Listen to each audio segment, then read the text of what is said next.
सभी विद्यार्थियों को नमस्कार।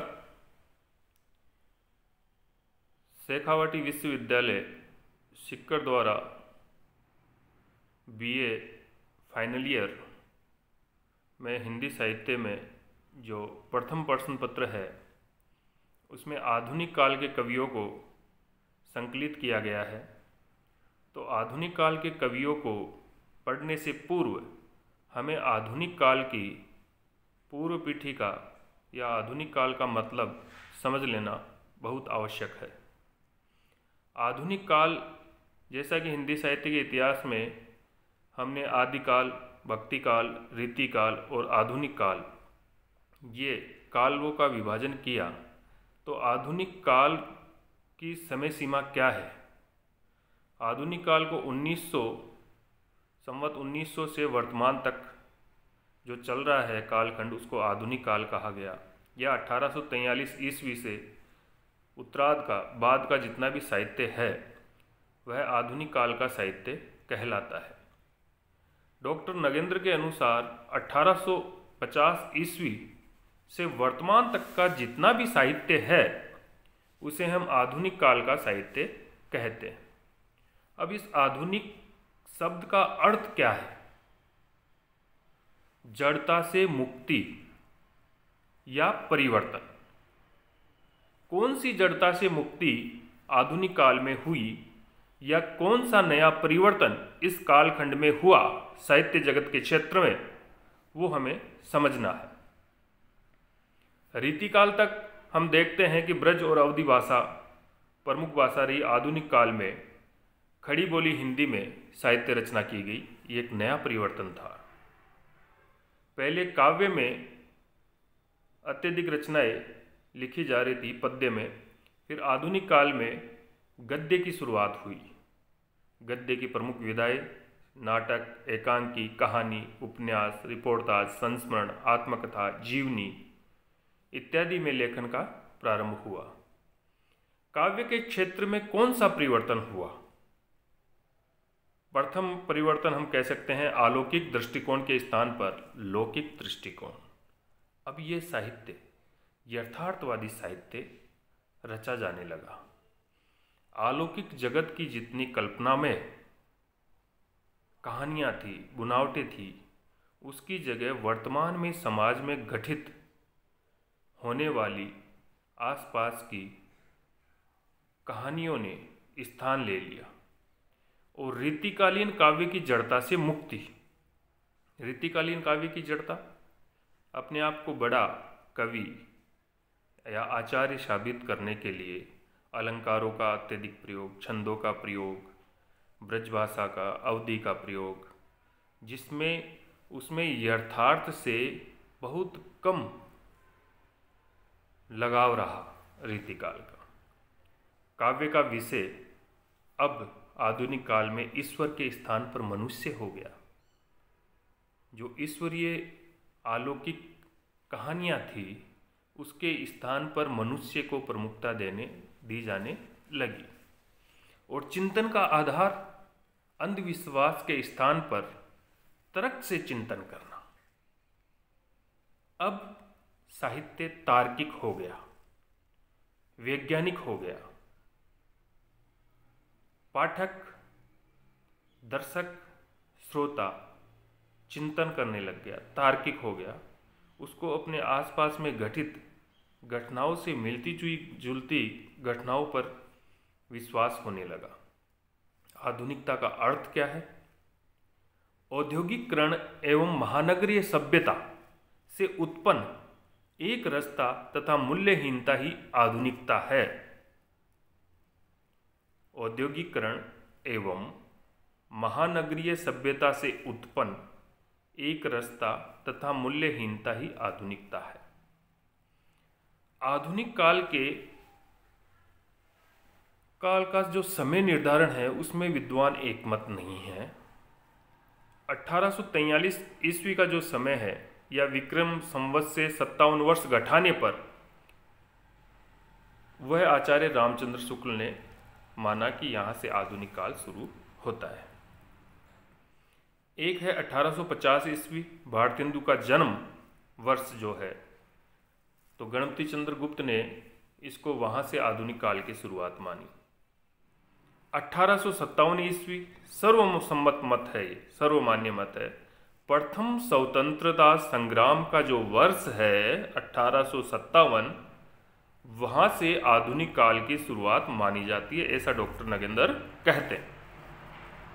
1868 ईस्वी कवि वचन सुधा पत्रिका का प्रकाशन वर्ष है 1868 ईस्वी। तो डॉक्टर बच्चन सिंह कहते हैं कि यहीं से आधुनिक काल की शुरुआत होती। 1873 ईस्वी हरिश्चंद्र चंद्रिका का प्रकाशन वर्ष, हिंदी नए चाल में ढली। तो डॉक्टर धीरेन्द्र वर्मा कहते हैं कि हिंदी जब नए चाल में डलती है, हरिश्चंद्र चंद्रिका का जो प्रकाशन वर्ष है 1873 ईस्वी, वहाँ से हम आधुनिक काल की शुरुआत मान सकते हैं। ये जो समय निर्धारण है उसमें करीब करीब अलग अलग मत है, लेकिन सर्वमान्य मत मानते हैं कि जो प्रथम स्वतंत्रता संग्राम 1857 है, वहाँ से हम आधुनिक काल की शुरुआत मान सकते हैं। आधुनिक काल के कारण क्या रहे, उदय कैसे हुआ इस आधुनिक काल का, उस जड़ता से मुक्ति, या कौन से परिवर्तन, कौन से कारक, कौन से हेतु बने कि आधुनिक काल का उदय हुआ, या हमें नाम परिवर्तन करने की आवश्यकता पड़ी कि यहाँ से आधुनिक काल, इस कारण इसको कालखंड को हम आधुनिक काल कहते हैं। अंग्रेजी शिक्षा, अंग्रेजी शिक्षा के कारण इस हेतुक बना कि ये आधुनिक काल है। मॉडर्निज्म, अंग्रेजी शिक्षा के बहुत सारे केंद्र खोले गए उस समय। हालांकि अंग्रेज़ों को अपने कर्मचारी बढ़ाने के लिए यहाँ शिक्षा का प्रचार प्रसार किया, अध्ययन केंद्र खोले गए, वे दूसरे देशों की सभ्यताओं की जानकारी हमें मिली, दूसरे देशों के ऑथर, लेखक के विषय में हमें जानने हम लगे।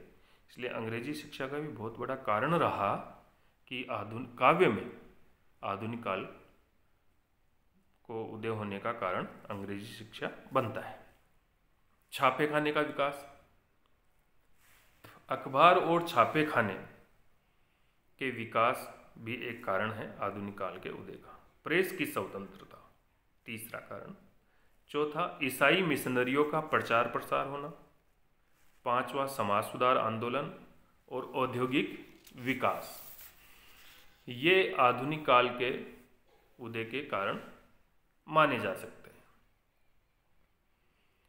अब ये आधुनिक काल बहुत बड़ा कालखंड है, 57 से लेके अब तक जो चल रहा है अध्ययन, तो इसके विद्वानों ने उपविभाजन कर दिए, आधुनिक काल का उपविभाजन।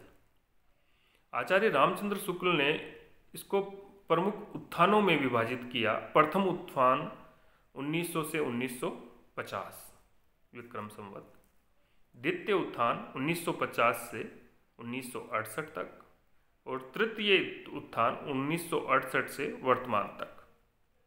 ऐसे ही डॉक्टर नगेंद्र ने इसके उपविभाजन किए। प्रथम जो कालखंड है उन्होंने भारतेंदु काल या पुनर्जागरण काल कहा, जिसकी समय सीमा होती है 1857 से लेकर 1900 ईस्वी तक। द्वितीय जो उत्थान है उसको डॉक्टर नगेंद्र ने द्विवेदी काल कहा, या सुधार काल कहा, या परिष्कृत काल कहा। वह उसकी समय सीमा है 1900 से लेकर 1918 ईस्वी तक।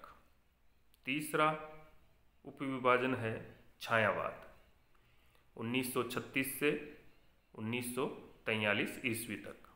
तीसरा प्रगतिवाद, 1943 से 1953 या 54 तक।